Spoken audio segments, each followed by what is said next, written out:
विजयादशमी, इसका पर्व आश्विन मास के शुक्ल पक्ष की दशमी तिथि को मनाए जाने वाले मुख्य पर्वों में से एक है। श्री वाल्मीकि रामायण, श्री रामचरितमानस, कालिका उप पुराण और अन्य अनेकों धर्म ग्रंथों के अनुसार भारतीय जनता की प्राण मर्यादा पुरुषोत्तम भगवान श्री राम के साथ इस पर्व का गहरा संबंध है। इसके अलावा विद्वानों के अनुसार श्री राम जी ने अपनी विजय यात्रा इसी तिथि को आरंभ की थी। निष्कर्षतः विजय यात्रा के लिए यह पर्व शास्त्र सम्मत माना जाता है। आइए दशहरे की शुभ मुहूर्त, इतिहास और इसकी मान्यताओं के बारे में विस्तार से बताते हैं। भारतीय कालगणना के अनुसार इसका आरंभ आज से लगभग 9 साल पहले माना जाता है। ज्योतिषों की माने तो इस समय में ऐसी ग्रह नक्षत्रों का संयोग हुआ जिससे विजय यात्रा का श्री गणेश करने पर विजय की ही प्राप्ति होती है। इसलिए इस तिथि में राजागण अपने राज्यों की सीमा का अतिक्रमण करते हैं और यूं भी भगवान श्री राम की विजय यात्रा के संबंध में मनाए जाने वाले विजयादशमी का पर्व आज भी अपने अनेक शाश्वत मूल्यों के कारण प्रचलित है। भगवान श्री राम द्वारा रावण पर विजय दैवी और मानवीय गुणों सत्य, नैतिकता, सदाचार और राक्षसी अमानवीय दुर्गुणों, अनैतिकता, असत्य, अहंकार पर विजय है। माना जाता है कि यह त्योहार न्याय की जीत और नारी जाति के अपमान करने वालों का संहारक है। इसको लेकर एक और पौराणिक कथा महत्वपूर्ण है, जिसके अनुसार महिषासुर नाम का राक्षस था जिसने ब्रह्मा जी की उपासना करके वरदान प्राप्त कर ली थी।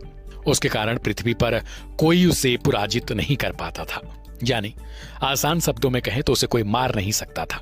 इसी के कारण महिषासुर ने अपने पापों से हाहाकार मचा दिया। तब ब्रह्मा, विष्णु, महेश ने अपनी शक्ति से मां दुर्गा का सर्जन किया, यानी मां दुर्गा की उत्पत्ति हुई। मां दुर्गा और महिषासुर के बीच में 9 दिनों तक मुकाबला चला और 10वें दिन मां ने असुर का वध कर दिया। इस तिथि की विजय यात्रा मात्र लंका या रावण पर की जाने वाली राजनीतिक जय मात्र नहीं है, बल्कि सनातन धर्म और मानवीय मूल्यों की विजय है।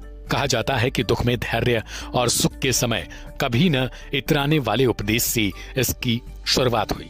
इस अवसर से ही भगवान श्री राम के कहे हुए और उनके पद चिन्हों पर चलने के लिए संकल्प लेने का शुभ मुहूर्त है।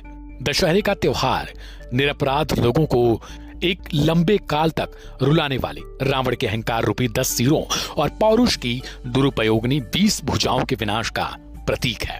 कहा जाता है कि विजयादशमी की पूर्व पीठिका का आरंभ आश्विन शुक्ल पक्ष की पहले नवरात्रि से ही हो जाता है। इसके अलावा एक और लोक कथा महत्वपूर्ण है, जिसके अनुसार विष पीकर अपने कंठ को नीला कर लेने वाले भगवान भोलेनाथ के रूप नीलकंठ के दशहरे के पर्व पर दर्शन करना बहुत सौभाग्यपूर्ण होता है।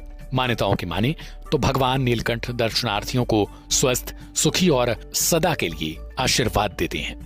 विजयादशमी पर शस्त्र पूजा करने का विधान होता है। इस दिन शस्त्र पूजा विजय मुहूर्त में की जाएगी। 24 अक्टूबर यानी आज के दिन विजय मुहूर्त दोपहर 1:46 से लेकर 2:31 तक है। इसके अलावा इस दिन अभिजीत मुहूर्त या उस दिन का शुभ समय 11:30 से दोपहर 12:15 तक है।